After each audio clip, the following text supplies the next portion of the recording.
Bueno, muchas gracias a todos por asistir el día de hoy. Estamos retomando el tema de los webinars aquí en CES Capital. La idea de estos webinars, a diferencia de los que hemos hecho en años anteriores, es que queremos que sean mucho más cortos, mucho más dinámicos. Ya no nos vamos a ir pues, pasando la hora y media, sino vamos a tratar de buscar los 45 minutos, 30 minutos de presentación y 15 minutos de preguntas. Vamos a hacer todos los meses, ¿ya? Y vamos a tocar siempre temas de coyuntura actual, obviamente, que nos importen no solamente tanto en el tema de inversiones, porque somos una gestora de fondos de inversión, sino también en el tema de finanzas personales. Entonces, qué mejor de que arrancar con el tema de la inflación, que es un trending topic hoy día, que obviamente nos afecta a todos. Y para eso tenemos como invitado y que ahora también va a liderar seguramente los webinars que lancemos ahora en adelante, es Fabricio Retuerto. Fabricio es el nuevo Head of Education de CES Capital. Él se ha incorporado el mes de enero, así que seguramente lo vamos a ver bastante seguido en todos los eventos que hagamos educativos. ¿Cómo está Fabricio? ¿Qué tal? ¿Qué tal, Eduardo? ¿Qué tal a todos? Un gusto, buenas noches. Gracias por participar y bueno, estamos para ustedes. Así que hacer sus preguntas al final para poder conversar un poquito y escucharlos. Buenísimo. A ver, arrancamos. Antes vale la pena siempre mencionar que, bueno, Sesc Capital es una gestora de fondos de inversión privada, ¿ya? Entonces, este webinar no tiene la intención de ofrecer ningún instrumento de inversión, no estamos recomendando invertir en algún instrumento en específico. Cuando uno va a hacer una inversión, tiene que ir con un especialista en el tema de asesoría de inversiones y tiene que, obviamente, ver qué es lo que más le conviene al cliente. Esta presentación es 100% educativa, ¿ya? Y ese es el objetivo, poder educar, seguir educando a toda la comunidad sobre temas financieros y de inversiones. Dicho eso, aquí tienen la tabla de contenido que vamos a ver hoy día. Vamos a primero explicar qué es la inflación, cómo afecta la inflación en nuestras vidas, cómo se mide la inflación. Vamos a ver los últimos años en resultados de inflación de Estados Unidos y Perú. Vamos a ver también temas de deflación e hiperinflación, cómo se controla la inflación, qué es lo que se espera en el 2022 y cuáles son los principales riesgos de este año, relacionados a la inflación, obviamente. Así que empezamos. Fabricio, coméntanos primero qué es la inflación, ¿no? ¿Cómo podríamos definir la inflación? De hecho, Eduardo, es un tema, como tú dices, que hoy día está sonando en todos lados, ¿no? Y de hecho la inflación no es más que el aumento general de los precios de los productos y servicios que se puedan tener en un determinado territorio, ¿no? Sirve como indicador, sí, y sirve también se tiene que vigilar constantemente para responder por qué suben los precios o los costos del mercado, ¿no? Entonces, aquí, por ejemplo, les traemos una breve ejemplo de lo que es la inflación mensual de Estados Unidos y se darán cuenta que no es algo constante o algo que sea lineal, ¿no? Sino es totalmente volátil, digámoslo así. Tiene sus subidas y bajadas, ¿no? Y podemos verlo, por ejemplo, en agosto. En Estados Unidos, el mes de agosto tuvo lo que es una tercera ola. Hubieron restricciones dentro del gobierno, por eso el consumo bajó, ¿no? Y la inflación en sí no crece igual para todos, o sea, o para todos los sectores, mejor dicho. Como ven abajo, en el gráfico de abajo, puede incrementar más en el sector de gas o gasolina, de alimentos, de compra de electrodomésticos. Hay ciertos sectores que más se impactan de acuerdo a ciertos eventos macroeconómicos, ¿no? En este caso, por ejemplo, estamos ante las subidas del petróleo, entonces eso también infla mucho el tema del transporte, pues.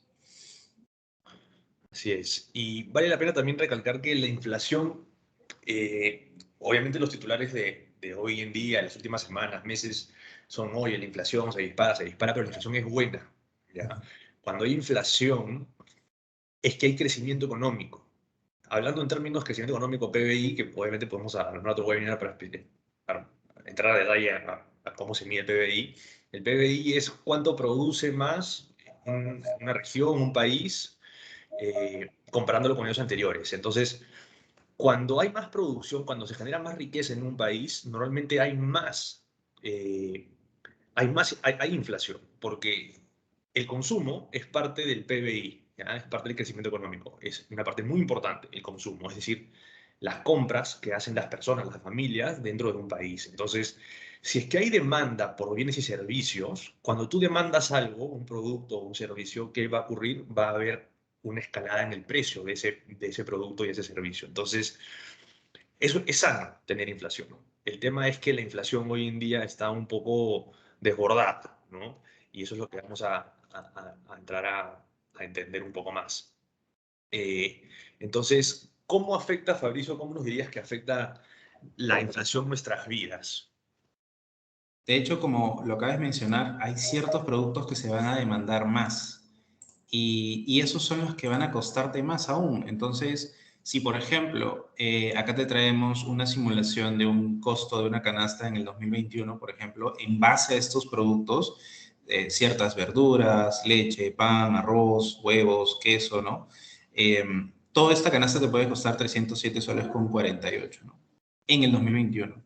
Pero si la inflación es alta, crece un 2, un 3, un 4%, este porcentaje se va a inyectar en el precio de estos productos, ¿no? Posiblemente en el 2022 el pan ya no te cueste 54 soles con 50, sino te cueste 60 soles. Entonces, ese crecimiento de precio tú lo vas a pagar, o ese sobreprecio tú lo vas a pagar, ¿no? Entonces, la inflación lo que hace es hacer crecer todo lo que tú compras y entonces tu poder adquisitivo, es decir, tu dinero que tú manejas mes a mes, se reduce o tu capacidad de ahorro se va a reducir. Entonces, finalmente va a disminuir o va a incrementar el proyecto de vida que tú tengas y obviamente disminuye la calidad de vida eh, porque dejas de ahorrar, ¿no? O sea, ahí vemos en un gráfico en donde si un sueldo mínimo es de 823 soles y la inflación cada vez sube más, vas a dejar de ahorrar para poder pagar tu canasta básica, ¿no? Entonces, claramente es una disminución de tu calidad de vida, ¿no? Totalmente. Y bueno, fuera que las remuneraciones, los ingresos, ¿no? En las posiciones profesionales que tienen todos, que tienen las personas, fueran indexadas a la inflación, ¿no? Así no tendrías este desfase y tendrías que, obviamente, buscar cubrir ese incremento de la inflación, ese incremento en el costo de vida de otras maneras, ¿no? Entonces, obviamente, este es un principal problema, en que la remuneración que tenemos no está indexada a la inflación. Sí, es verdad, puedes tener años en que te suben el sueldo, ¿no? Tienes un upgrade profesional y empiezas a generar más, pero esto no se da siempre y no se va mes a mes, como si se da la inflación. Pero no solamente nos afecta de manera directa a los consumidores, a las familias, sino también a las empresas y a las inversiones, ¿verdad, Fabricio?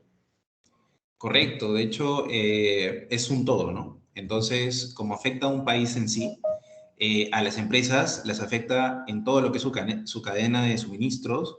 Si, por ejemplo, sube el precio del petróleo, sube el costo por transporte. Entonces, su producto va a tener que valer un poquito más para poder costear la venta, ¿no? O sea, o sacar rendimiento, un retorno a través de su producto, la venta de este, ¿no? Entonces, finalmente, no es solo un sector, son varios sectores que van a hacer elevar el precio o el costo de este producto, ¿no? Y cuando tú vas a ir a comprar, imagínate que compras una computadora y hoy día te cuesta 1.000 soles, sube la inflación 5%, entonces esos 1.000 soles ya no van a valer lo mismo. Vas a tener que pagar más por ese producto, ¿no? Y eso se traduce en todo, ¿no? Finalmente, también esto repercute en las inversiones, ¿no? Lógicamente, eh, la inflación es un indicador que mucho controla los bancos centrales, ¿no? En este caso, para Perú sería el BCR, ¿no? Y si la inflación sube, tienen que subir las tasas de referencia. Afecta en la deuda de las empresas porque van a tener que pagar un poco más a través de eso. Entonces, a corto plazo no van a tener la liquidez o van a dejar de tener liquidez para poder pagar sus deudas. Por tanto, el precio de las acciones podría bajar, podría fluctuar y eso podría hacer que no tengan la perspectiva o la proyección que han podido tener años anteriores, pues, ¿no? Exacto. O, por ejemplo, pagar dividendos, ¿no? O sea, si es que obviamente tu cadena de suministros para poder terminar tus productos o ofrecer tus bienes es más cara, entonces tus márgenes se van a apretar. Si tus márgenes se apretan, a lo mejor no vas a tener buenos resultados acumulados del año y no vas a poder repartir utilidades. Si no repartes utilidades, obviamente los accionistas de las compañías esperan utilidades y si eso no se da, obviamente ahí va a haber una corrección en el precio de las acciones. Entonces, sí nos afecta a todos la inflación de manera generalizada, personas, empresas y en las inversiones en las que hacemos. Y para esto obviamente hay que aprender a medirlas, ¿no? ¿Cómo, cómo la medimos, Fabricio? De hecho, la inflación tiene hasta tres, cuatro formas de medirlo, pero una es a través del índice de precios del consumidor, ¿no? O el ICP o el CPI, que en algún en caso se llaman en inglés. ¿Qué es lo que mide esto? Mide la variación porcentual o el crecimiento que ha tenido el precio de un determinado producto, ¿no? Y en este gráfico te estamos mostrando cómo ha variado un sector, ¿no? Por ejemplo, tenemos el de alimentos y bebidas no alcohólicas, ¿de acuerdo? Acá en el gráfico, desde febrero 21 hasta enero 22, nos dice que ha crecido hasta 8,34. Bastante bueno, porque obviamente la pandemia, el rezago de la pandemia, está haciendo que las personas puedan consumir más. Lógicamente, la canasta se vuelve más atractiva, la gente demanda más comida, más alimentos y por eso va creciendo. Otro punto que también podríamos revisar o ver es el de alojamiento, agua y electricidad, ¿no? Aquí, y también gas, ¿no? Como habíamos comentado, al día de hoy el petróleo está en niveles de $90 hacia más, ¿no? O sea, está en precios que no se habían visto antes. Entonces, esto hace que se encarezca más el tema del transporte, propiamente dicho, que lo vamos a ver abajo, y también de la materia prima que es el petróleo. Entonces, hay que cuidarnos de eso y finalmente está el transporte, ¿no? Como lo menciono. Incrementa el tema de la materia prima, que en este caso es el petróleo, y hay un aumento generalizado sobre esto, ¿no? Así es. Y bueno, infelizmente nosotros no somos grandes extractores, productores de petróleo, entonces básicamente lo que nosotros podemos repartir a través de los grifos, ¿no? Y ya obviamente las petroleras servir a tiendas institucionales, empresas, mucho de eso lo importamos, al igual que otros commodities, por ejemplo el maíz también, ¿no? Entonces, si nosotros vamos a importar, el Perú va a comenzar a importar estas materias primas, ¿no? De otros países que lo tienen, como Estados Unidos, Rusia, bueno, antes Venezuela. ¿Vamos a tener que pagar en soles? No, lógicamente vamos a pagar en dólares. Entonces, si es que nosotros, que el Perú felizmente es un país bimonetario, pero muchas personas y familias y empresas generan en soles, entonces importar en dólares, que ahora está más caro, va a ser más difícil todavía. Encima tienes el petróleo subiendo de precio y además tienes que comprar, o sea, necesitas más soles para comprar una cantidad de dólares fijada y obviamente esto te golpea doble. Entonces, claro, ahí como Fabricio ha mencionado, tenemos lo más crítico que hemos podido ver el último año en temas de inflación, es en el tema de alimentos, ¿no? Por ejemplo, el pollo es clave para los peruanos y para producir pollos necesitas maíz, el maíz lo traemos. Y también el tema de las energías, ¿no? 12,27% y por ejemplo, también el tema de transporte. Y el tema de transporte obviamente te pega en toda la cadena de suministro, en toda la cadena de producción. Y eso es obviamente no solamente le pasa al Perú, sino también le pasa a todo el mundo, ¿no? Hay un problema global en términos de cadena de suministro. Eh, y bueno, aquí podemos ver, por ejemplo, en los últimos 10 años de inflación, tanto en Perú como en Estados Unidos, comparando siempre con el mes anterior, ¿ya? Ahí están viendo, por ejemplo, en Estados Unidos la inflación a enero fue de 7,5% en comparación, es decir, es más caro vivir en Estados Unidos 7.5% en enero del 22, comparando contra enero del 21, ¿ya? Y lo mismo para Perú, 5.7 en enero en Perú frente a enero del 21. Entonces, sí, pues son inflaciones altas que ustedes se pueden dar cuenta que se desfasan del promedio de los últimos 10 años, ¿no? Los países desarrollados normalmente tienen, como no crecen a un paso tan acelerado como sí pueden crecer los emergentes, como Perú o China o, no sé, Tailandia, por ejemplo, tienen una inflación, un objetivo de inflación alrededor entre 1.5 y 2%. Si se dan cuenta, Estados Unidos sí lo ha estado logrando cumplir. Claro, hay veces en que la inflación se dispara en 4 o cae. Por ejemplo, cuando tuvimos esta depreciación de la moneda de China, que fue casi, no hubo inflación en algunos meses, en el 2015. Pero esto de los últimos meses, ¿no? Post-COVID, es obviamente muy, muy elevado tanto como para Estados Unidos como para Perú. ¿Y por qué? ¿Por qué hemos llegado a estar en esos niveles? ¿Ya? Todo inicia en el COVID. Lo que la pandemia ocasionó fue un shock en la oferta.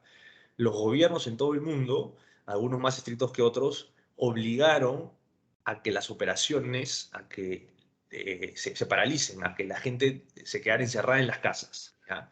Entonces, no se puede producir, no se puede vender, shock en la oferta, ya no hay tanta oferta. Y al final, como ya las empresas no están vendiendo tanto, los que son los encargados de las empresas, los empleados de las empresas, tienen un shock en los ingresos, pérdida de empleo, el desempleo trepando fuerte, y eso obviamente cuando tus ingresos se deterioran, ocurre un shock en la demanda. Y cuando ya tienes shock en la oferta, shock en la demanda, es lo que estamos, o sea, es lo que hemos visto en el 2020, que es una recesión, ¿no? Y una recesión generalizada a nivel mundial. Y una fuerte recesión en el 2020. Entonces, ¿qué hizo qué hicieron los gobiernos y los bancos centrales para frenar esto y darle vuelta al asunto? Es inyectar dos cosas, básicamente. Inyectar dinero en la economía. Si tú eres banco central, ¿cómo inyectas dinero? Prestas dinero a financieras o a compañías también directamente. Si eres gobierno, ¿qué haces? Bueno, Estados Unidos, ¿qué ha hecho? Inversión en infraestructura un montón. Perú también debió hacer eso, por ejemplo, infraestructura. Estados Unidos, al igual que Perú, dieron bonos, ¿no? Como comenzaron a mandar, a regalar dinero, ¿no? La mandaban a las cuentas de ahorros de los más necesitados. Obviamente, esto, cuando tú generas y tú inyectas liquidez en el mercado, de pasar de un periodo a que no se puede gastar, no se puede comprar, no se puede vender, a estar inundados de liquidez, lo que vas a hacer es que el comercio obviamente se comienza a reactivar de una manera bien, bien abrupta, bien rápida, y cuando hay mucho consumo, hay inflación. Entonces, justamente viene el segundo tema, que es el problema de la cadena de suministro. De no producir nada, de los barcos, aviones, buses, camiones, estar parados, a tener que viajar más que nunca, porque obviamente el consumo se reactivó. Pero ¿qué pasaba? Habían ya despidos, no había personal para manejar los buses, habían escasez de contenedores, los aviones, algunos países no, algunas fronteras seguían cerradas por el tema del COVID, entonces no podías pasar por ahí, ¿no? El tema de los transportes subieron también por cambio climático, por problemas climáticos, subieron varios puertos en China parados. eh, entonces, este problema que hay de suministro de que no puedes tener el mismo ritmo, ¿no? De delivery de prepandemia, eso obviamente incrementó el problema, porque ahora tú vas a gastar más, tú vas a pagar más a un camión que te lleve del punto A al punto B, porque ahora hay menos camiones para hacer ese servicio. Entonces, ahí también tienes un punto más el tema de la inflación. Y obviamente, si es que ya por tercer punto, si tú, por ejemplo, el petróleo, que es la materia prima que es el mejor ejemplo, si tú de no consumir petróleo empiezas a consumir un montón de petróleo y encima, previo a esto, la OPEC, que son los países más grandes en temas de producción de petróleo, pues se habían puesto de acuerdo en reducir la producción de petróleo, porque obviamente el precio del petróleo se estaba yendo al piso, Entonces ahí tienes un problema tremendo en términos de commodities, de materias primas. Entonces, todos estos tres puntos fueron lo que ocasionó que hayamos visto una inflación generalizada a nivel mundial en los últimos 12 meses. Y eso a la hora a lo que nos enfrentamos, ¿no? De acá al 2022 y seguramente al 2023 va a ser una preocupación para todos. Pero como decíamos al inicio, la inflación es buena, es saludable, el tema es que hay que controlarla, ¿no? Y lo contrario a inflación es la deflación, que lo que significa es un descenso generalizado, ¿ya? De los precios de los bienes y servicios. Según el FMI, tienen que ser por lo menos 2 semestres consecutivos, ¿ya? Para que se mencione un periodo de deflación. Eh, y ya hemos vivido esto en la historia, ¿no, Fabricio? A ver si nos puedes comentar un poco de cómo fue este manejo de la deflación en dos crisis recientes, en la Gran Depresión con las guerras mundiales y la Gran Recesión con la crisis financiera de Estados Unidos en el 2008. Sí, de hecho, qué bueno se menciona porque la inflación no es que tenga que bajar hasta niveles cero o menos de cero, eh, no es recomendable tampoco, por eso muchas casas o muchos bancos centrales ponen rangos, ¿no? Como en Estados Unidos, colocan rangos a la inflación, pero principalmente Estados Unidos aprendió su política monetaria a través de la experiencia, ¿no? Y lo podemos ver acá en la Gran Depresión, en el gráfico rojo, ¿no? Podemos ver que en el año 1929 tuvo un menos 8,25% de índice de precio al consumidor. Eso quiere decir que en vez de que suban los precios, cayeron hasta negativo, ¿no? Y recordemos que en esa época salía lo que era la Primera Guerra Mundial, ¿no? Entonces, tenías una guerra mundial, tenías que Estados Unidos había encontrado la manera de generar a través de materias primas, tenías a una Fed muy primariosa que no había tratado temas de política monetaria ni fiscal a gran escala, y tenías emisiones de bonos que le llamaban los bonos libertad en ese tiempo para poder dar crédito, y ahí es donde sale la primera forma de hacer crédito a través de Estados Unidos. Y en 1932, si pueden ver ahí que es el pico más bajo, o el valle, estaba en menos 12% prácticamente, tocó fondo, se generó desempleo, las fábricas o manufacturas tuvieron que cerrar, muchos de los sectores cayeron más de 80%, 70% hacia la baja, entonces los precios estaban por los suelos, ¿no? Por decirlo así. Y ustedes me dirán, no, pues, pero si está hacia abajo, puedo comprar, pues, ¿no? O sea, mentira, porque en ese tiempo las personas tampoco tenían el dinero para poder hacer la compra, porque la moneda también se había devaluado de igual manera, ¿no? Entonces, no podías ni para subsistir, tampoco para comprar. Entonces, entró en lo que es una gran depresión, ¿no? Si no es hasta 1933, por ahí en adelante, comienza a colocar una política monetaria más estricta a través de los New Deal, que se llamó, Franklin Roosevelt los hizo, y recién ahí reestructura la Fed y hacen y levantan todo el tema de esta gran depresión, ¿no? Crecieron 10% prácticamente desde el 34, ¿no? Desde el año 32 hasta 34, 2 años de crecimiento. Y es así como salen de esta deflación que tuvieron, ¿no? Ahora, ¿por qué les contamos esta parte, no? Porque algo parecido pudo haber sucedido en el 2007, también 2008. No sé si se dan cuenta, la gráfica azul, existió una recesión, sí, porque hubieron 2 periodos o 2 semestres que estuvieron cayendo o en contracción. Entonces, bajo la experiencia de la política monetaria impartida por la Fed, actuaron rápidamente y podemos ver que en el 2008 tuvieron un punto más 0,1, que fue, digamos, el punto de inflexión. En el 2009 tuvieron menos 2,6, que eso fue lo más bajo que tocaron, pero de ahí repuntaron a 2,7% y siguió su senda, ¿no? Entonces, lo importante del trabajo del Banco Central es muy, y es clave hacia esto con respecto a cómo maneja su política monetaria, ¿no? Así es. O sea, frenando la deflación en la gran recesión, en la crisis que se origina por la burbuja inmobiliaria, no están fuerte la recesión económica, ¿no? Como si fuera la Gran Depresión. O sea, caer 8% PBI, 12,9% de PBI es brutal, ¿no? Imagínense cuántas familias perdieron empleos, perdieron demasiados activos.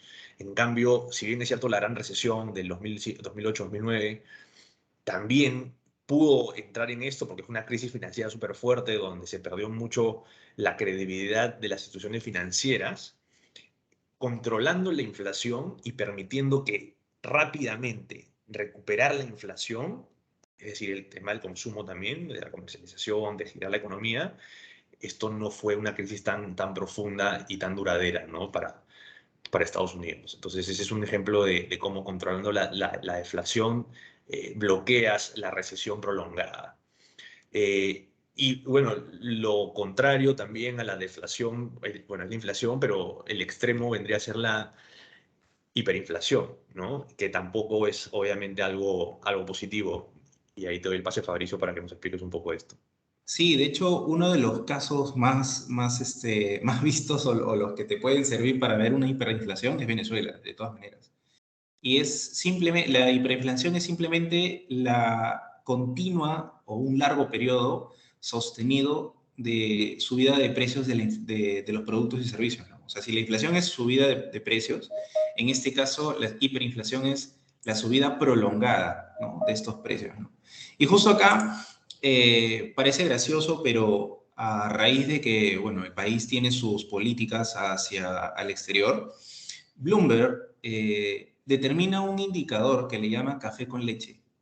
Este indicador básicamente mide el precio de una taza de café con leche de una panadería de Caracas cada mes. Va viendo cuál es el precio y qué tanto incrementa, ¿no?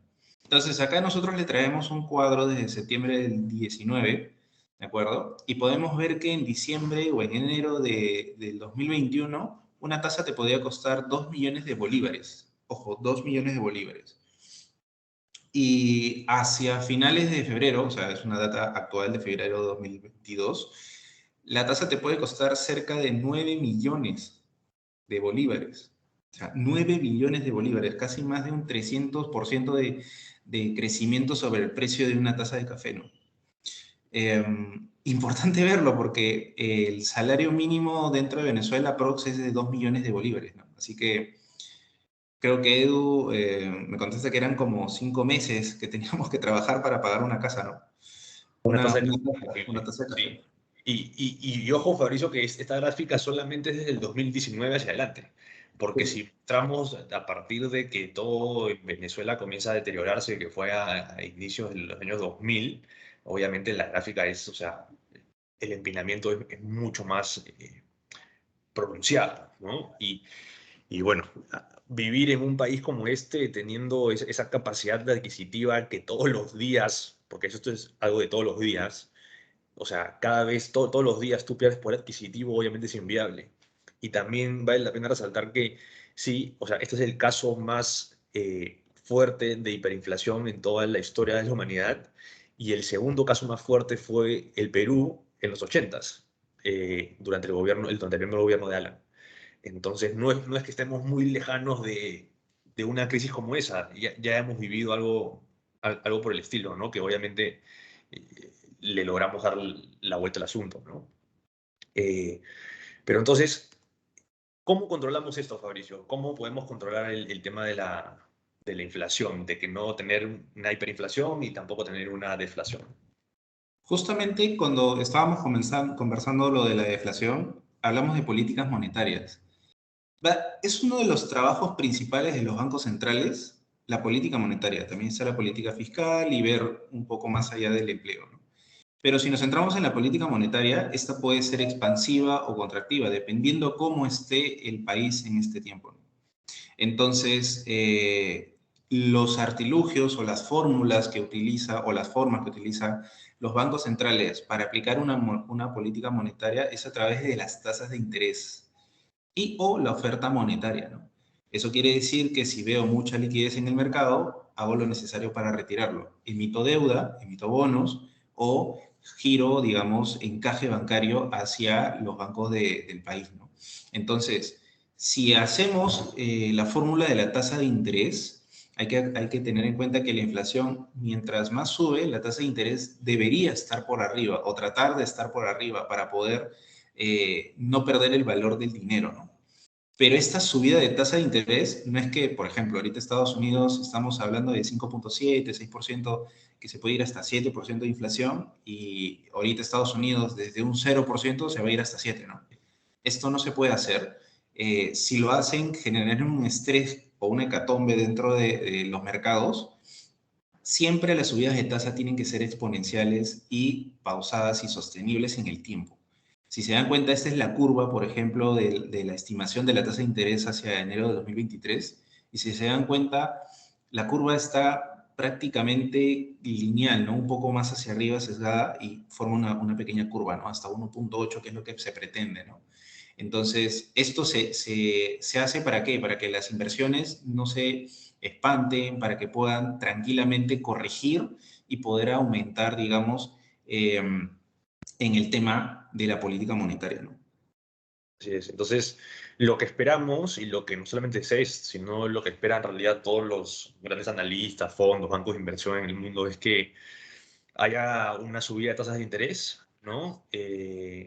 Constante en este año. Hay, hay comentarios que, bueno, nunca creo que ha habido tanta volatilidad en las apuestas de qué tantas veces van a subir la tasa. Hay bancos grandes que dicen que la suben 3 veces, hay bancos grandes que la suben 7 veces. Algunos miembros de la Reserva Federal han dicho que la van a subir 7, 6 veces. Entonces, obviamente esto va a depender de cómo se vaya manejando el tema de inflación y crecimiento económico en los siguientes meses de este año, ¿ya? Entonces, por eso es muy importante estar siempre mirando estas cifras, ¿no? La data económica para ver eh, qué decisión va a tomar, ¿no? La Reserva Federal de Estados Unidos, que por ser obviamente el Banco Central del dólar, que el dólar es obviamente la moneda más usada en el mundo, impacta a todos, ¿no? Pero esto no solamente es a nivel de Estados Unidos, de hecho, como pueden ver ahí en el cuadro de arriba, eh, Canadá, Italia, Reino Unido, Francia, Japón, Alemania, que son países desarrollados, todos están creciendo, van a tener una expansión de la economía, ¿no? Todavía están recuperando del tema del COVID, entonces van a tener una buena expansión y eso obviamente significa una inflación fuerte, como les dije. Los mercados desarrollados normalmente apuntan a tener un 2% de inflación, ¿ya? Estados Unidos, por ejemplo. Pero no es así, o sea, la inflación que se espera para el 2022 sigue estando por encima de los niveles deseados. Entonces hay que tener mucho cuidado, ¿no? Con cómo se va desarrollando en los últimos meses, a ver si estas proyecciones se cumplen, a ver qué tanto van a subir la tasa de interés, qué tan agresiva va a ser la política monetaria contractiva. Eh, Estados Unidos hoy en día la tiene en cero, ¿ya? Perú ya la tiene en 3,5. Gran parte de esto es por lo cual el tipo de cambio ha mejorado también. Pero se espera que hacia fines del 2022 el Perú la tenga en 4,5. Esto va a depender también de cómo se mueva la inflación, cómo esté el crecimiento económico en el Perú, qué también haga Estados Unidos, porque como nosotros importamos mucho, nos va a jugar en contra si es que el tipo de cambio se dispara bastante. Y que Estados Unidos esté subiendo tasas de interés este año, a todos los emergentes les va a jugar en contra. Vamos a ver una tendencia de depreciación de las monedas emergentes frente a Estados Unidos, que va a subir tasas también. Entonces, ¿qué ha hecho, por ejemplo, Julio Velarde en el BCR? Se ha anticipado, se viene anticipando esta subida de tasa de los desarrollados desde el año pasado y ya estamos en 3,5 nosotros. Pero hay que ver, o sea, nosotros tenemos que también asumir el ritmo, ¿no? Y la agresividad que está haciendo Estados Unidos y el Banco de Europa. Reino Unido ya subió también, por ejemplo, tasas, están en 0,5. Entonces, hay que ser muy cautelosos a la hora de ver esta data económica para más o menos poder predecir cuándo, en qué momento y qué tan fuerte van a subir las tasas de interés. Y bueno, ya estamos terminando. Los principales riesgos del 2022, Fabricio, si nos podrías explicar un poco de esto. Sí, de hecho, hay que estar atentos bueno, hay muchas noticias que salen, pero las que más podrían estar generando controversia o especulaciones dentro de los mercados es sobre las políticas monetarias contractivas. Una agresiva política monetaria contractiva podría desacelerar la economía y si eso se presenta en desarrollados, por defecto va a salir en cadena hacia todas las economías mundiales. Otro podría ser el deterioro de la capacidad de pago de la deuda corporativa y soberana. Obviamente, el tema del COVID ha hecho que los gobiernos saquen de sus arcas o puedan solventarse de manera constante hacia el COVID, ¿no? Entonces, eso hace que dejen de suministrar el dinero hacia proyectos o inversiones del país, ¿no? Otro punto es el riesgo geopolítico. De hecho, hay una pregunta hacia eso, ¿qué pasa si en Rusia, Ucrania? De hecho, obviamente que una guerra impacta a todos. Acordémonos el tema de la deflación con Estados Unidos.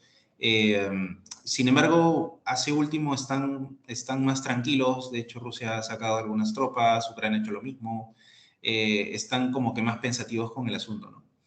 Sanciones comerciales. El tema de los aranceles, ya lo hemos visto con Donald Trump.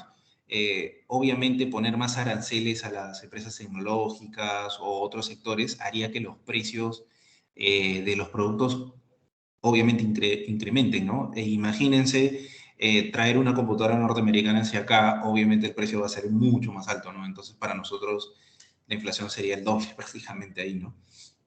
Y lo último que va ligado es la dependencia de los países emergentes sobre los mercados desarrollados, ¿no? O sea, nosotros realmente dependemos mucho de lo que pasa allá afuera en Estados Unidos. Eh, ¿Por qué? Porque somos los compradores, ¿no? De su tecnología y otros sectores, ¿no? Sí, así es. Materias primas sobre todo, ¿no? O sea, ¿por qué creen que el petróleo en Perú es más caro que en Estados Unidos? Es porque obviamente nosotros no somos grandes productores y tenemos que comprar a los grandes productores. Entonces, obviamente países como Rusia, Estados Unidos, Medio Oriente van a tener precios de petróleo mucho más bajos porque ellos sí lo están produciendo. Entonces, eso nos puede pegar bien fuerte y hay que estar monitoreándolo durante estos meses para ver que esto no se salga de control. Y bueno, finalmente, ¿cómo nos cubrimos frente a la inflación? Bueno, como habíamos mencionado al inicio, infelizmente nuestras remuneraciones no están correlacionadas a la inflación, entonces nos toca invertir, ahorrar. Y, y hay una fórmula que es importantísima y que todas las personas, familias tienen que tener en cuenta esto, que es cuando tú vas a una entidad financiera o haces una inversión y tú tienes una tasa esperada, una tasa fija, esa es la tasa nominal. Pero para obtener tu rendimiento real, tasa real, a esa tasa nominal tienes que restarle la inflación, ¿ya? Entonces, supongamos, por ejemplo, que una caja, ¿no? Una caja municipal, hoy en día con la tasa de referencia en 3,5, algunas cajas están pagando ya 5% anual en soles. Pero si tú estás esperando, se espera, según Bloomberg SR, que la inflación en el Perú va a ser de 4,2 este año y a ti te entrega un rendimiento de ahorro o inversión de 5%, entonces en realidad tu tasa real viene a ser de 0,8. A nivel de ingresos, para que quede más claro, si tú generabas $100,000 100,000 soles en el 2021 y tu costo de vida era 50,000 soles en el 2021, ahora tu costo de vida va a ser 52,100 soles, ¿ya? Por la inflación proyectada de 4,2% para el 2022. Entonces tu capacidad de ahorro se disminuye, tu capacidad de tu poder adquisitivo también se disminuye y por ende tu calidad de vida. Entonces, ¿dónde vale la pena invertir? Obviamente, a ver, hay dos maneras de generar retorno, de generar inversión, buenos resultados, ¿no? Rendimiento. Primero es o sea, invirtiendo y esperando que el precio de ese activo que has invertido crezca, ¿ya? Y la segunda es obteniendo estos ingresos, ¿no? De manera periódica. Para la primera, ¿qué vale la pena comprar en periodos de inflación? Commodities, ¿no? Cobre, por ejemplo. El precio del cobre ha incrementado bastante porque obviamente parar operaciones de extracción y comercialización de cobre de Incovid y luego empezar a producir un montón y con las fábricas retomando, obviamente el precio del cobre va a incrementar. Lo mismo ha pasado con el petróleo. Entonces, si tú estás posicionado en commodities como estos dos, por ejemplo, ellos van a tender a subir con la inflación. Entonces, ahí vas a coberturarte un poco. Pero no es que esto vayas a recibirlo y vas a decir, ah, bueno, con el rendimiento de lo que yo compré barato, el petróleo, o una acción, ¿no? Del SP500, de cualquier compañía del SP500, el rendimiento la variación yo ya estoy ganando, ¿no? Hay que liquidar esa posición, ¿no? Hay que hacer efectivo el cash para poder tener tu poder adquisitivo cubierto. Y eso sí te da, generar rentas, ¿no? Rentas, es decir, que la inversión que hagas te pueda pagar ese rendimiento de manera periódica, ya sea mensual, trimestral, o semestral, anual. Eso obviamente es también interesante y debe ser parte del portafolio de inversión de cualquier persona. Tiene que ser siempre haber una combinación de estos dos tipos de rendimiento. Y, por ejemplo, aquí funciona bastante bien el tema de las inversiones alternativas, ¿no? Notas estructuradas que nosotros armamos que justamente con inflación, eh, con que la inflación fuerte y la política monetaria, qué tan contractiva va a ser, ha generado volatilidad en los mercados y la volatilidad obviamente nos ayuda a poder armar notas estructuradas con buenas compañías, pero ahora pagando más, una mejor tasa y un menor riesgo, ¿no? Si es que obviamente sabes elegir bien las compañías, o por ejemplo también algo que es súper común, que es la renta de inmuebles, ¿no? Eh, es muy común que a la hora que tú compras un inmueble y lo alquilas en tu contrato, ¿no? De arrendamiento, sí estás fijando el precio del alquiler al tema de la inflación. Eso es bien común, no solamente en Perú, sino también en otras partes del mundo. Entonces, esas son algunas estrategias para poder coberturarte y no verte golpeado por esta inflación que de todas maneras va a ser peligroso en este 2022. Bueno, eso es todo por nuestro lado. Ahora estamos abiertos a unas preguntas durante unos 10-15 minutos. Así que empezamos a leer. A ver, Fabricio, aquí nos pregunta Cristiano, en un escenario de invasión, guerra en Ucrania, ¿cuál sería el impacto esperado en la inflación en general y en nuestra región? ¿Cuáles son las posibles implicancias, riesgos relacionados a las notas? Bueno, eso ya me imagino que más relacionado a nuestras estrategias de inversión. Mira, bueno, de hecho, como lo mencionamos hace un rato, ¿no? Nosotros dependemos mucho de los desarrollados y si existe algo entre Ucrania y Rusia, uno de nuestros principales proveedores de este mismo es Rusia, ¿no?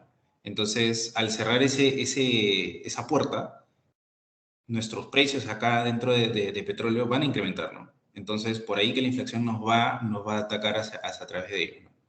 Por otro lado, tienes Estados Unidos, que va a actuar de ente, digamos, mediador o arbitrario, ¿no? Entonces, esa gestión también hace que precios de algunas materias primas incrementen, ¿no? Por tanto, sí, tendríamos problemas por ahí. Indirectamente, sí, dependiendo cómo se maneja nuestra política dentro del país, pero de hecho que sí, ¿no? Un tema de guerra afecta a todo, ¿no? No solamente a la bolsa de valores, sino a la deuda también, por el mismo sentimiento de mercado que va a hacer que la gente quiera retirar su plata y guardarla en el colchón, ¿no? Eso también es otro indicador adicional, pues, ¿no? Así es. Cuando hay guerra hay un montón de gasto, ¿no? Y gasto de los países, ¿no? En solventar la guerra, en el armamento, en el transporte. Entonces va a haber una alta demanda del petróleo, ¿no?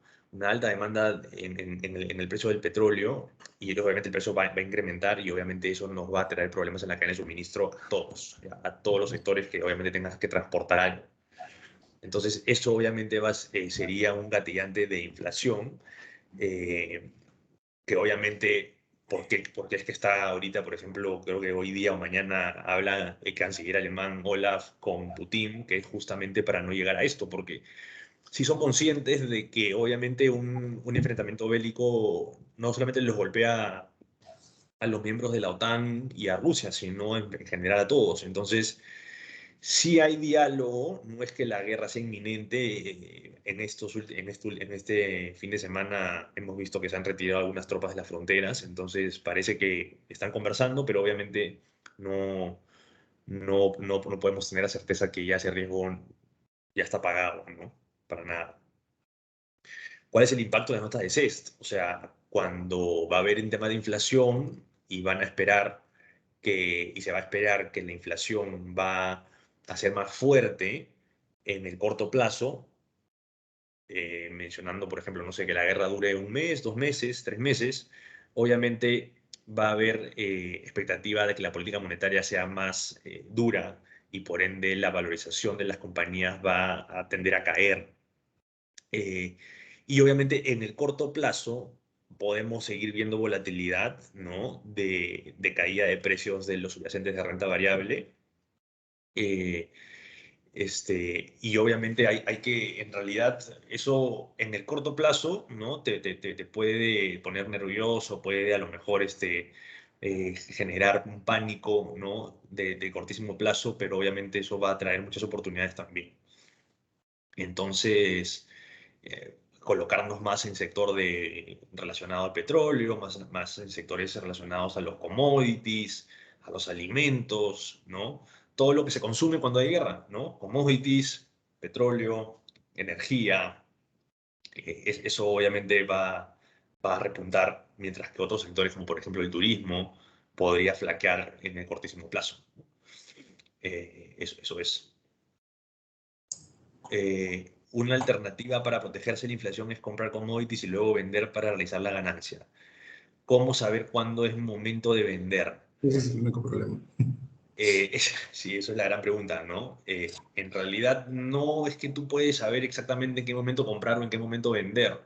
Lo mejor siempre es ir de a pocos.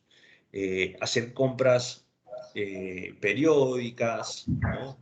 No meter todo de lleno porque puede ser que no hayas agarrado el punto más bajo, ni vender todo de una, porque puede ser que no hayas agarrado el punto más alto. Entonces, lo mejor es siempre promediar, ir deshaciendo o ir entrando, ¿no? De manera más partida, ¿no? O sea, ok, tú tienes 100.000, entonces no metes los 100.000 de una, sino metes 10, 15, 20. A lo mejor ves que el tema de la guerra ya se estrecharon las manos y todo ok, entonces ya no sigues metiendo más porque sabes que ahora obviamente el petróleo va a esperar que caiga. Entonces ahí te frenas, ¿no? Y obviamente el diversificar, ¿no?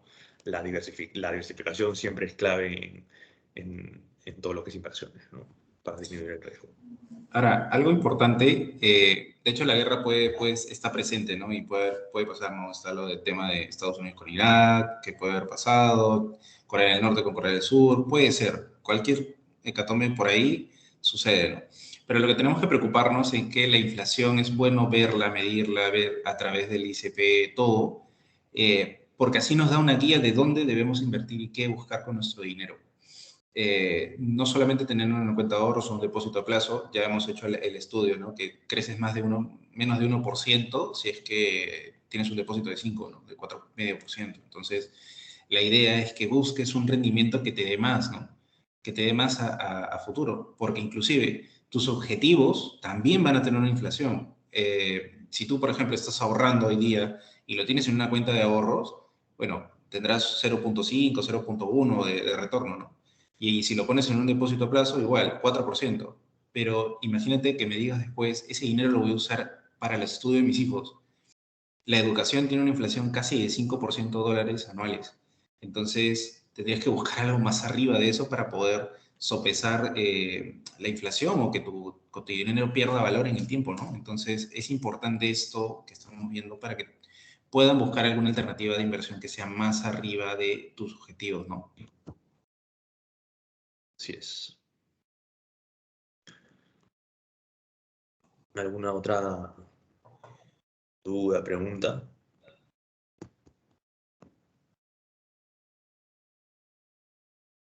Pero acá hay una pregunta que dice, explica al respecto de invertir un activo que tenga correlación política con la inflación. Positiva, positiva, una correlación positiva. Y una correlación positiva. En realidad existen algunos productos que pueden estar ligados hacia una tasa LIBOR, una deuda flotante que le llaman, ¿no? Dentro de la renta fija.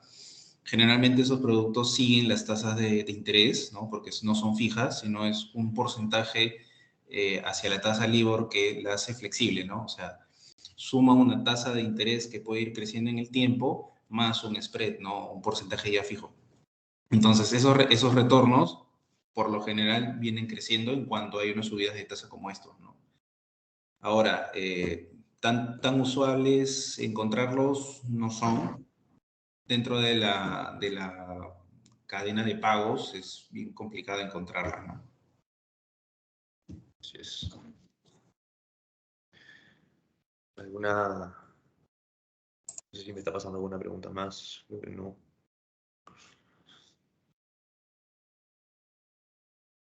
Perfecto. Nada, creo entonces que podemos dar terminada el webinar de hoy.